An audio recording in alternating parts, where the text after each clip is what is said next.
What's up, faithful? You're listening to another episode of the 49ers Web Zone No Huddle podcast, a part of the Odyssey Network.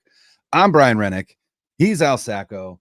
The 49ers are headed to Levi's South to take on I would call them the Infirmary Rams. I'm not sure. The Rams missing 14 starters, 14 of them. And the 49ers are headed down to take on their NFC West rivals in this week 3 matchup. Al, if there's ever been a get-right game, this certainly feels like that. It does feel like that. And if I sound weird, my computer is not working right now. I'm on my phone, so I apologize. But you mentioned the Infirmary Rams. Darius Williams, Joe Noteboom, Steve Avila, Puka Nakua, John Johnson, Jonah Jackson, all on IR. They have so many guys on IR, Brian, that they can't even afford to put Cooper Kupp on IR. They have to leave him off IR. There's no way Cooper Kupp is playing in this game. This is a get-right game for the Niners because the Rams, as good as we thought they were going to be in week 1 when they took Detroit to overtime, we said, okay, this team is for real. They're going to be there at the end of the season. They're so beat up, they're not. I think they're done. This may be one of those teams where it's just a season from hell, and there's nothing you can do. Matthew Stafford is going to be throwing to Colby Parkinson and Jordan Addison and Jordan Whittington. That's his name, right? Whittington? Yeah, not Addison. He's on my sleeper team. I don't even know his name. Yeah. My sleeper dynasty team. Tutu Atwell. These guys we don't even know here. Kyron Williams and Blake Corum haven't been able to get it going. They had 53 yards on 20 carries in week 2 against the Cardinals. So this is absolutely a get-right game for the Niners. And here's another thing I think it is, Brian. We keep talking about this next window, right? Because guys are getting older. You figure they're going to pay Brock Purdy. What's the next window? What's the next window going to look like? Well, we're going to get a little glimpse of it this week because you don't have Deebo, who we assume is maybe towards the end of his 9 or 10 year, maybe another year or 2 left. Yeah. I hope he stays longer, but if they pay Purdy, it may be where we're at. McCaffrey's aging, so again, maybe another year or 2 of him at this level. So this is going to be the Brock Purdy show and the Jordan Mason show and the Brandon Ayuk show with Juwan Jennings and George Kittle too, but it's going to be Ayuk and Purdy in that role of being that's kind of those top 2 dogs. Again, we're going to see what that looks like with those two because that really is the window for the next 5 or 6 years or so.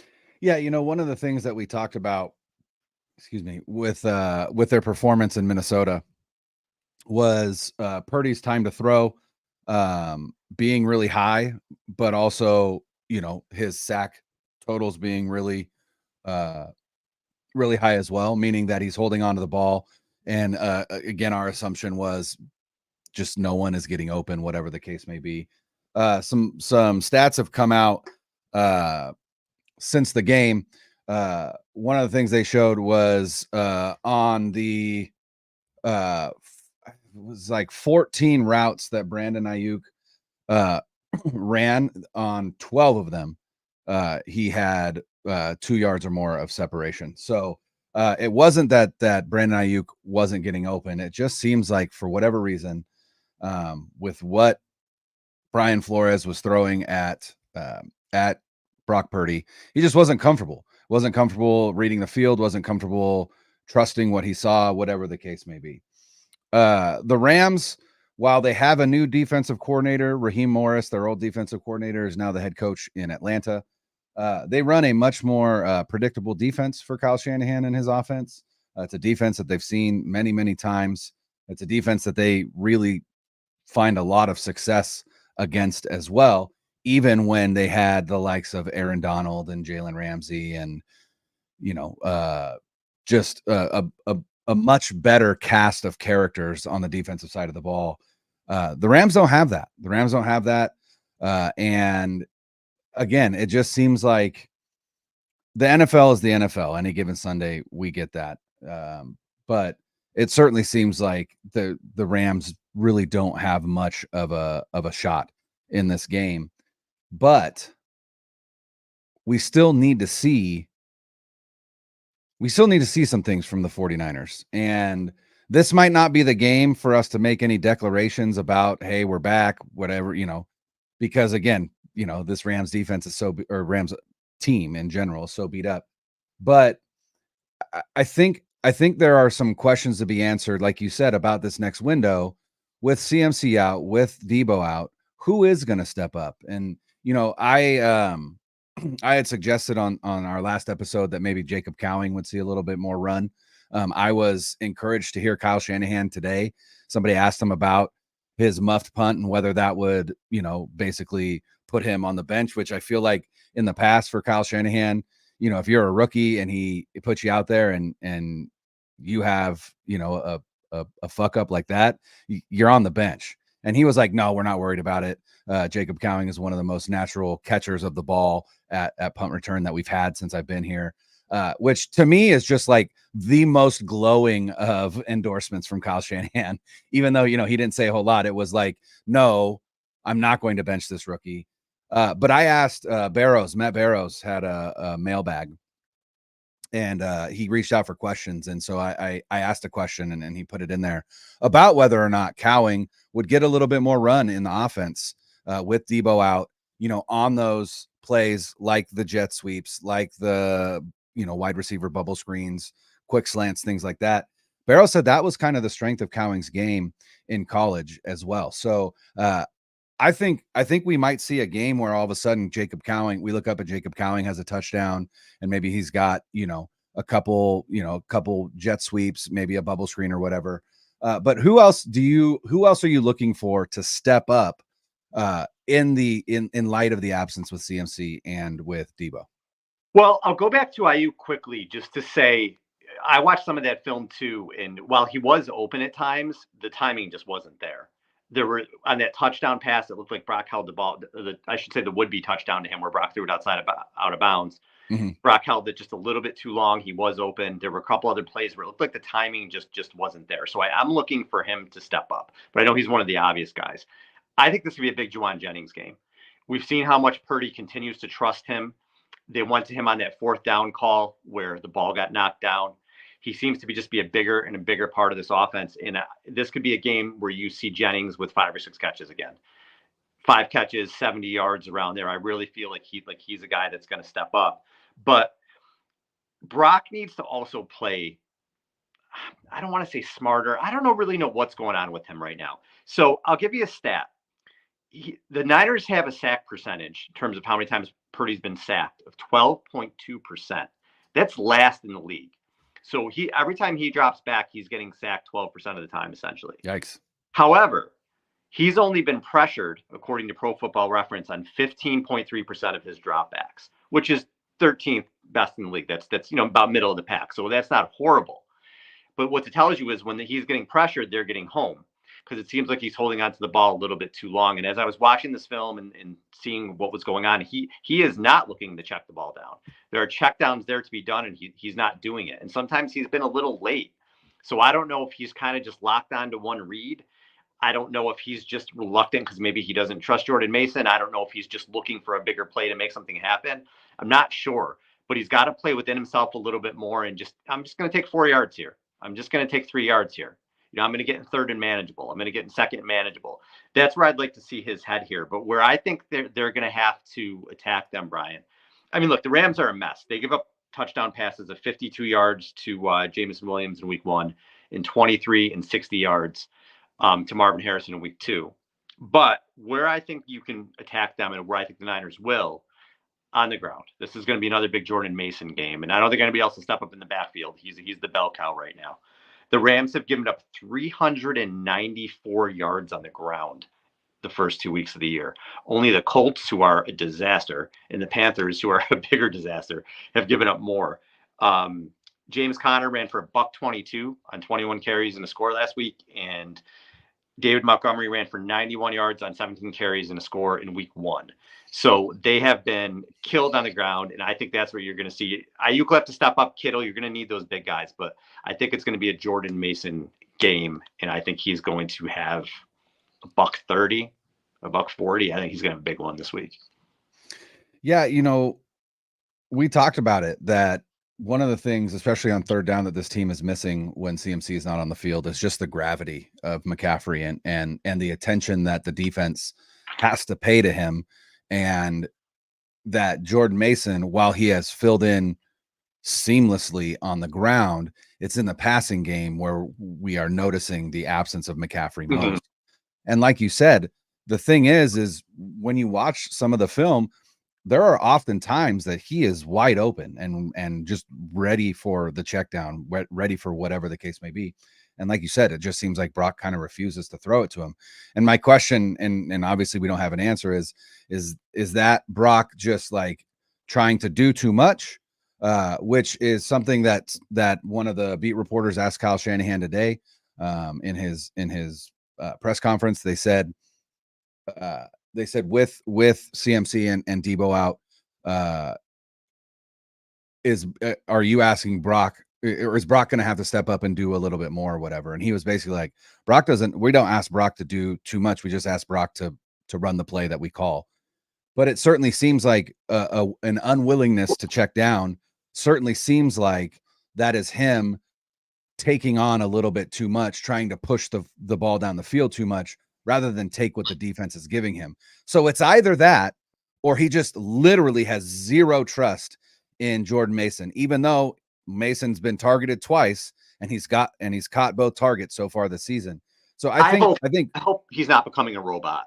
That's what I hope. Yeah. Because part of Brock's game is that improvisation, right? Everything's going to hell. I'm going to run around. I'm going to make something crazy happen. And sometimes that makes for a bad throw, but a lot of times it also makes for a great play. And that's part of what's made him successful, those plays. Yeah. I hope, I don't want to say Kyle's turning him into it, but I hope he's not turning into a robot where he's just, the ball needs to go here. The ball needs to go here. I want him to keep that part of his game where he's got that Tony Romo aspect to him. That's what made Brock Brock to me.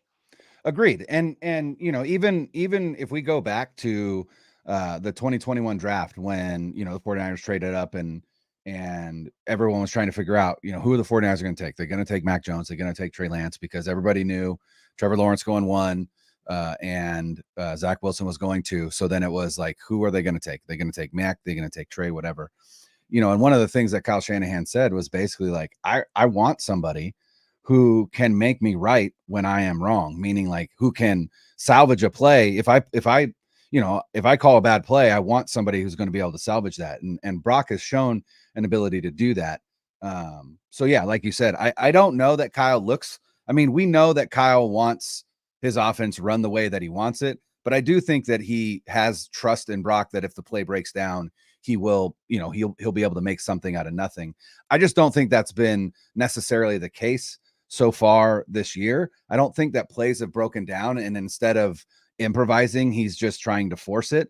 I just think that he's trying to force things downfield maybe a little bit too much when he would be better served to take what the defense gives him. And again, I don't know if that's, everybody, that's the chatter, right? Like he's a check down merchant, whatever. We know that's not the case, but these players hear this stuff, and you got to wonder. Every professional athlete has an ego, right? You're not going to make it to the professional level if you don't have an ego. And maybe again, that's Brock trying to prove something. I don't know, but I really, really hope that he incorporates Jordan Mason in the passing game more, because I think he could do some damage. Like I said, you look at the way that he runs. If you get him in open space where a DB is between him and open grass, it's going to be tough for that DB to take him down. So let's see if they can give him that opportunity. One of the things that I thought was interesting was, a lot of people with the news that Deebo is out, it's kind of like this idea, especially fans. It's this idea like, well, now Brock has a lot to prove, right? Because he doesn't have the Avengers with him, right? Whatever the case may be. My question to you is this, because I have my own opinion, but who do you think has more to prove with CMC and Deebo out? Brock Purdy or Kyle Shanahan? Well, it's interesting because before CMC got there, they were not scoring. They went about a year and a half where they really had a hard time scoring. And you even went back to the playoffs where they went through and run the NFC Championship game, but they were not scoring points in that playoff run either. They beat Green Bay with the blocked punt. They couldn't get past, 17 against the Rams or whatever it was in the NFC Championship game. Didn't blow the doors off against the Cowboys that year, and they were having trouble scoring. CMC gets there. In 2 of the 4 games with Jimmy, they scored a lot of points. There were 2 other ones. I believe it was against the Saints and the Chargers, I think, where they had trouble scoring points. And then Brock comes in and it's been like 30 plus every week, it seems like.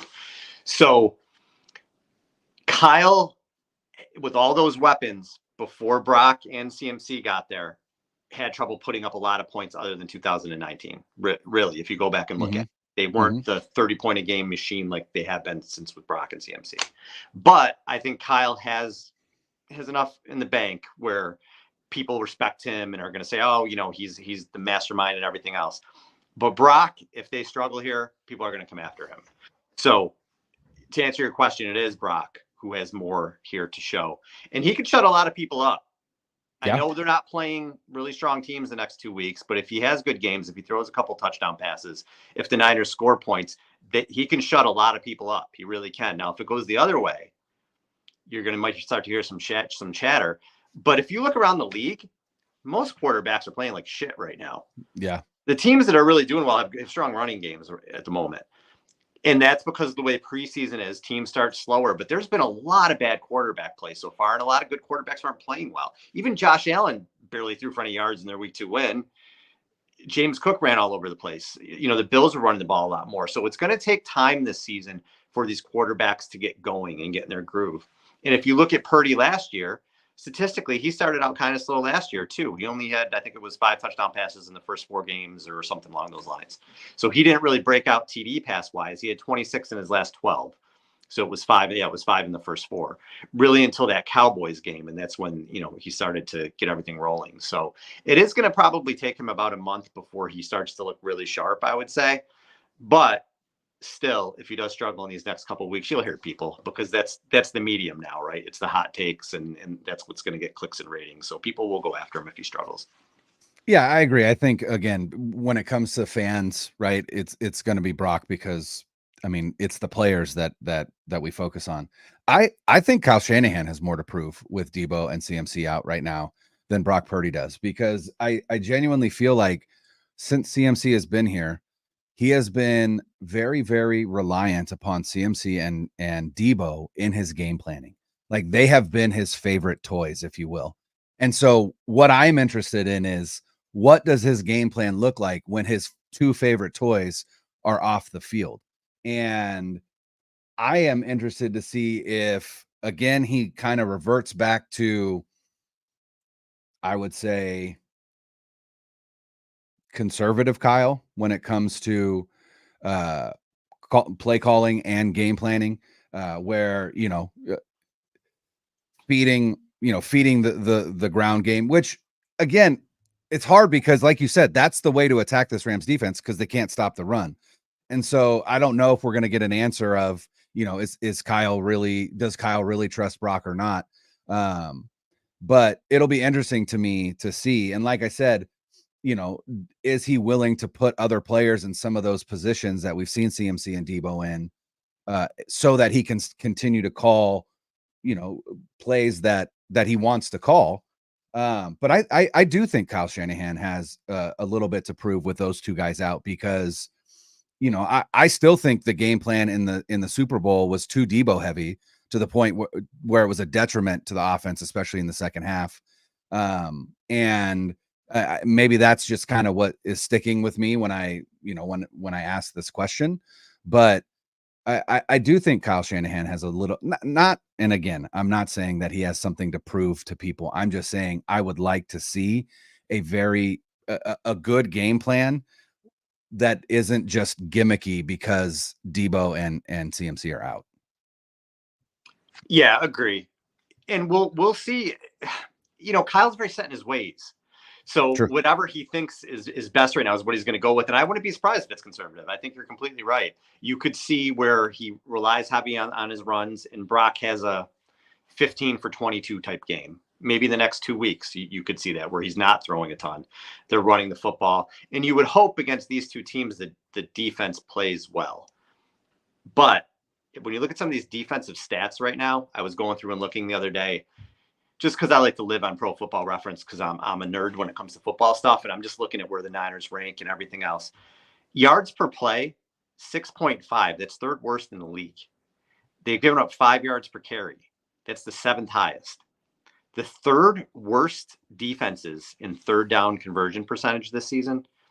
I'm sorry, the 5 worst. Washington 61.9%, which is atrocious. The Niners are second worst, 59.1%. And then you have Carolina, 55.2, the Colts, 54.8, and then the Rams at 54.2. So 4 atrocious defenses in the Niners. Yeah. It's scary, right? That I couldn't believe it. I could not believe it when I saw that. So to me, they definitely have a lot to prove in this game. Now, the Rams offense, again, they're basically playing backups. Decimated. On the line, Decimated. backups in the skill positions. Even with those running backs and what McVay likes to do, I just don't think they have the horses to do it. So they should be able to get well in the next couple of games. But again, in watching some of the film, Hufanga practiced today. Yep. So let's keep our fingers crossed that he's going to play, because when I watched some of the film back, safety was a little bit rough. Mustafa had some, and he's a rookie. Listen, he's a rookie. He's going to have rough reps, but it looked like he was in the wrong position a couple times, and they need Hufanga back. And obviously the Justin Jefferson play was a huge one, even though that was Odom. They need Hufanga back at that position. So that's huge if they can get him there. But there seemed to be a lot of confusion on defense, and I don't know if that's just a product of having a new defensive coordinator, of Brandon Staley kind of, putting his imprint on things and people adjusting. But also the defensive line, Malik Collins has played really well. Bosa's Bosa, but Javon Hargrave hasn't been good. It's been, he has not been good. He has not been good, and he's somebody the Niners are paying a lot of money to, and we know he can be good. They need him to start showing that. So the defense with some of these numbers, it is a little bit scary. They have forced 4 turnovers. That's mainly because of Fred Warner, who is phenomenal. Fred Warner, 3 forced fumbles in the first 2 games. That's the most ever in franchise history. And he's the 3rd player to do that in NFL history. And he's the first player since Chris Jones to have 2 forced fumbles, an interception, and a sack in the same game. And that was 2017. So Warner is playing out of his mind and kind of carrying the defense. He's the highest graded player in the NFL by PFF through the first 2 weeks, either side of the ball. So again, phenomenal. Just playing out of his mind. Here's the thing. You always worry about the Rams because they have one of the better quarterbacks in the NFL in Matthew Stafford. Again, the only reason they were in that game against the Lions is because of Matthew Stafford. The problem is Matthew Stafford just doesn't really have anybody to throw to. And so I still am concerned about 3rd down on defense, though, because again, you've got a veteran quarterback in Matt Stafford who can really pick apart a zone and or find a mismatch and really spam it. I don't want to see Nick Bosa dropping in coverage again. That's where I'm like, right? No, that's too cute by half. That's too cute by half. I don't want to see that again. If punt, whatever call that was, punt that into the sun. We don't need to see that one again. That had Brandon Staley all over it to me. Right. And that's where I'm like, nope, that's too much. That's too much influence, right? That is not 49er defense. That's not Kyle Shanahan defense, right? Ultimately, Kyle Shanahan is the head coach of this team. The defense reflects him as much as the offense does. And it's interesting to see something like that because I wouldn't have expected at any point under the Kyle Shanahan regime to see a defensive end dropping into coverage, especially when it's Nick Bosa, who I'm like, what are we doing? Okay. So let's pause on that. Let's not see that anymore. Okay. Like I said, let's punt that into the sun. And let's see if we can get back to, what we saw in week 1, right? Like that's what was so weird is like week 1 was such a dominant performance, just a dominant performance to then come out in week 2 and look the way that they did. You go, what the hell happened between week 1 and week 2? You're facing a much more inferior quarterback. You're arguably facing a inferior running back. The only thing that is better is that Justin Jefferson is a tier above Garrett Wilson, right? Who's the number 1 on the Jets. But outside of that, you're not facing an offense that is wildly better than the Jets offense, or at least should be. And you just shit the bed. And so again, we didn't see anything like what we saw against Minnesota. We didn't see Nick Bosa dropping like we didn't see that stuff. So again, I don't know why we saw that on Sunday. I don't want to see it again. Do not want to see it again. I just hope it was one of the things where just Minnesota, it's just always going to be crazy there. Flores was throwing things at Purdy that disguising coverages and disguising defenses that totally threw him off, and maybe just whatever ghosts are in the room in that building. I just hope it was a one-off thing, and we're going to look back at it in a month and say, it was just one of those games. And it's just early in the season. It's so hard with September, the way football is now, to take anything seriously. It really is. I kind of feel we do have to react to it week in and week out. And there are concerns that kind of reared their ugly head, but you almost have to take it with a grain of salt until we get to October, I guess. And you kind of have to take these next two games, unless they lose them, and then maybe we do have issues. But they should be such easy games for the Niners, man. I mean, the Niners should easily 3-1 going into, what is it, Seattle? That would be the next game, right? And then it gets a little tough with Seattle and Arizona. Are those the next? Is that game 5 and 6? No, so it goes Rams. Is it Rams, Cardinals, Pats, or Rams, Pats, Cardinals, and then I thought Seahawks? it was Rams, Pats. I think it's if Rams. I wasn't Pats, on my phone, Cardinals. I'd look it up right now. But you have to look it up. I'll look it up. Yeah, I got it. But yeah, I mean, again, the Cardinals absolutely destroyed the. They're better Rams. than people think. They are better than people think. But I also don't think that defense is as good as it may have felt like it was against the Rams. No, they're going to simply because the Rams are, the Rams are decimated on offense. But that offense is good, and what it can do is run the ball. Yeah. Rams, Patriots, Cardinals, and then Seahawks on Thursday night. Rams, October Patriots, 10th. Cardinals, Seahawks. Okay. Yeah. All right. So I flip-flopped the Cardinals and the Seahawks. Yeah. But yeah, they should go into that Cardinals game. They should be 3-1. And then that's a tough couple. All of a sudden, those are tough division games, because the Seahawks, while I don't think they're as good really as they kind of squeaked those two games out, but Mike McDaniel still has a defense that's going to, or Mike McDonald, I should say, still has a defense that's going to give Shanahan issues, because it has. And you just never know. You never know with the division team. So those are both two really tough games. Well, not only that, but it goes Cardinals and then Seahawks on a short week, right? A Thursday. Yeah, Thursday. And then the next game is the Chiefs, right? Which is obviously a game that they're looking at. So, that Seahawks game also smells a little bit like a trap game, just because of the fact that it's on Thursday and the fact that it's in Seattle. And then again, the fact that they face the Chiefs the next week. They might get caught kind of looking ahead a little bit, but we'll see. But yeah, like you said, I mean, there's no reason why they can't not only win this game against the Rams, but really blow them out of the water. They really should. And if they don't, to me, that's an issue, because again, this team just doesn't match up right now with the amount of injuries that they have. So I'm looking not just for a get right game, but a stomp a mud hole in them game, even with CMC and Deebo out, because you still have Kittle, you still have Mason, who's looking incredible on the ground. You still have Brandon Ayuk, you still have Juwan Jennings. Your offensive line is intact. Like, their defense is just nobody's. Like, they have to put up points.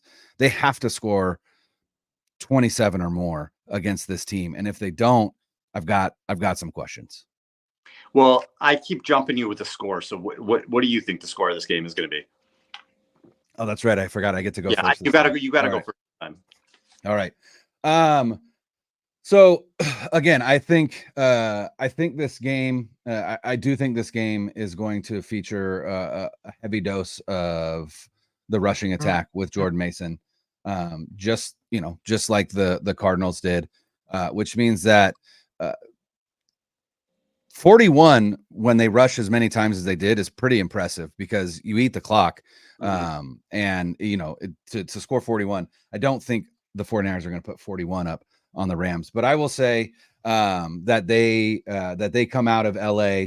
I will say they put up 30 points. So I'll say 31. And honestly, I'm going to say 31-13, because I Incredible. Why do we pick the same scores every week? 3 Every weeks in a week. row. 3 weeks in a row. All right, I'm gonna say it's a total ass kicking. I'm gonna say 38-10. Okay. Yeah. And that wouldn't surprise me. What would surprise me is if they don't put up 30 points or more. That would be a surprise to me. And like I said, to me, that's an issue. And if they give up more than 13, also a problem. Also something that we're going to come on and be like, what the hell happened? How are you giving up more than 13 points to this team that is Matthew Stafford and nobody else? Nobody else. So we'll see.